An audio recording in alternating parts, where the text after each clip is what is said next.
नमस्कार दोस्तों, स्वागत है हमारे YouTube चैनल समृद्धि में। दोस्तों, वीडियो को अंत तक देखा कीजिए क्योंकि कभी-कभी क्या होता है कि मैं कोई बात होता है वो लास्ट में ही बता देती हूँ, इसलिए आप वीडियो को अंत तक ज़रूर देखें और अगर अच्छी लगे तो सब्सक्राइब करें और अपनी राय कमेंट बॉक्स में ज़रूर दें। इसी के साथ हम वीडियो को शुरू करते हैं। दोस्तों, कल है पूर्णिमा। 7 दिसंबर को कल पूर्णिमा है। पूर्णिमा जो कि बहुत अच्छा दिन, शुभ माना जाता है। इस दिन तो जो विष्णु भगवान का कथा होता है ना, वो कथा अपने घर में बहुत लोग करवाते हैं और कराना भी चाहिए। इसका बहुत लाभ मिलता है, इससे आदमी धीरे धीरे आगे बढ़ने लगता है, उसके घर में सुख शांति हो जाती है।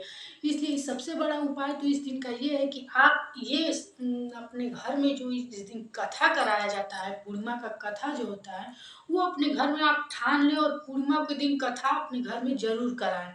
इसका आपको लाभ देखने को मिलेगा और इससे आपकी बरकत बहुत तेजी से होती है। इसलिए इस दिन कथा कराना अपने घर में बहुत ज़रूरी होता है, बहुत अच्छा माना जाता है। वैसे भी महीने में एक दिन अपने घर में शंख की धुनी गूंजने से सारे नेगेटिव ऊर्जा खत्म होते हैं और जहाँ तक शंख की आवाज़ जाती है वहाँ तक माना जाता है कि कोई भी ऐसी बुरी शक्तियाँ वहाँ रुक नहीं पाती हैं। शंख शंख की जो धुनी होती है दोस्तों, उसमें बहुत शक्ति होती है, इसलिए वो धुनी जहाँ तक जाती है लोग कहते हैं कि उसमें बुरी शक्तियाँ नहीं, वहाँ तक बुरी शक्तियाँ नहीं रह पाती हैं।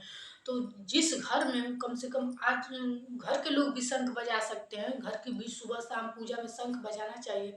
लेकिन जिनके घर जैसे शंख की धुनी नहीं गूंज पाती, उनको महीने में जो पूर्णिमा के दिन होता है, वो एक दिन जरूर अपने घर में कथा कहलानी चाहिए। तो कल के दिन क्या आपको करना चाहिए, जैसे जिसके घर कथा नहीं भी होता है वो कल के दिन एक काम करे। जैसे कल एकदम सुबह उठे और सूर्य भगवान को अपना जल दे, सूर्य भगवान को जल दे करके विष्णु भगवान के लिए कोई भोग, मतलब कि कोई मीठा चीज और एक पीला वस्त्र लेकर लेकर के और क्या बोला जाता है कि वो पीला चंदन ले लें, पीला फूल ले लें और जिनके घर ये पूजा नहीं होती है अक्षत ले लें, दही ले लें, हल्दी ले लें। इतना चीज अपने थाली में रख करके और किसी भी जैसे विष्णु भगवान के मंदिर हो तो वहां चले जाएं और नहीं तो विष्णु भगवान के फोटो के सामने चूरन, आटा का चूरन जो होता है वो उनको विष्णु भगवान को बहुत प्रिय होता है दोस्तों। इसलिए हो सके तो अपने घर में आटा का आप चूरन का प्रसाद बनाइए। उसको क्या कीजिए कि उसको भून लीजिए। आटे के चूरन को जानते हैं ना, थोड़ी सी देसी घी कढ़ाई में डाल के और उस आटे को थोड़ा सा भून लिया जाता है जब तक कि वो लाल ना हो जाए। उसको भून के उसमें जो पंचमेवा होता है, नारियल हो या ये ड्राई फ्रूट हो, उसको काट के डाल दिया जाता है और चीनी डाल दिया जाता है। इसको डाल लेने के बाद बाद एक पंचामृत होता है। पंचामृत उसको कहते हैं जैसे कि 5 तत्व, 5 चीजों से जो बना होता है, जैसे कि शहद हो, दूध हो, दही हो, घी हो, तुलसी जी का पत्ता हो और थोड़ा सा गंगा जल हो। 5 चीज़ों को डाल करके आप पंचामृत बना लीजिए। ये मैं आपको इसलिए बता रही हूँ कि जैसे जिनके घर ये कथा नहीं होती है, जो ये कथा अपने भी आप कर सकते हैं किताब से पढ़ के, इतने सब विधि विधान करके।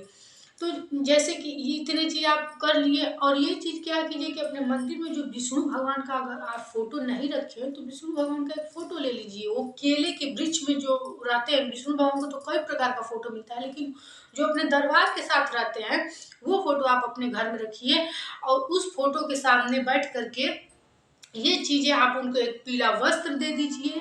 पंचामृत जो मैं बता रही हूँ 5 चीजों से बना हुआ, वो चढ़ाइए और वो चूरन चढ़ा दीजिए। अक्षत का, दही का, हल्दी का उनको टीका लगा दीजिए। ये चीज करके आप ये पूर्णिमा के दिन, हर पूर्णिमा के दिन ये उपाय जरूर करें। और एक उपाय है जो पूर्णिमा के दिन आपको जरूर करना चाहिए। पूर्णिमा के दिन ये जो घी होता है, घी से हवन किया जाता है। यदि आपको कुछ नहीं आता तो 5 भगवान, 5 देवी देवताओं के नाम ले करके और ये आम का जो पल्लव होता है, पत्ता जिसको बोलते हैं, उसको आप अग्नि जला करके, अग्नि जैसे कि कंडी होती है, उस पर आप घी, कपूर गिरा करके और कपूर से उसको धूनी को जला लीजिए। उस पे कुछ वो जो होता है धूप रख करके और उसके बाद 5 बार भगवान देवी देवताओं के नाम लेकर के बस वो घी गिरा दिया कीजिए। हो सके तो 5 मंदिर जाकर के थोड़ा थोड़ा घी का हवन कर दीजिए। हवन ही एक ऐसी चीज है जिससे वो पूजा का पूर्ण फल हवन के बाद ही मिलता है। इसीलिए छोटी पूजा हो या बड़ी पूजा, ये कथा भी आप जो पूर्णिमा की कराएंगे तो इसमें लास्ट में हवन होता है, और जब हवन होता है तो उसमें वो थोड़ा सा प्रसाद डाला जाता है। जब वो प्रसाद डाला जाता है तभी देवी देवता प्रकट होकर के और वो पूर्ण पूजा को पूर्ण करते हैं और उसका फल आपको मिलता है। किसी भी कथा में बिना हवन के वो पूजा पूर्ण नहीं मानी जाती। इसलिए यदि हो सके तो पूर्णिमा के दिन आप कम से कम 5 मंदिर जाके एक कटोरी में घी लीजिए और एक पल लो। और कहीं भी मंदिरों में तो हवन होता रहता है तो वहाँ तो धूनी जलती रहती है, और उसमें बस भगवान का 5 बार नाम लेकर के और वो 5 बार घी उससे डाल दीजिए।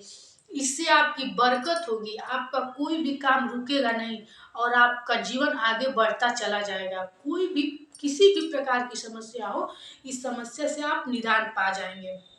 ये छोटे छोटे बात है, लेकिन ये जो पूर्णिमा का दिन होता है, पूर्णिमा का दिन बहुत ही शुद्ध। कभी कभी आप देखते हैं कि पूर्णिमा के दिन ही लोग अच्छे कार्यों की शुरुआत करते हैं, इसलिए पूर्णिमा का दिन बहुत ही हमारे हिंदू धर्म में अच्छा माना जाता है।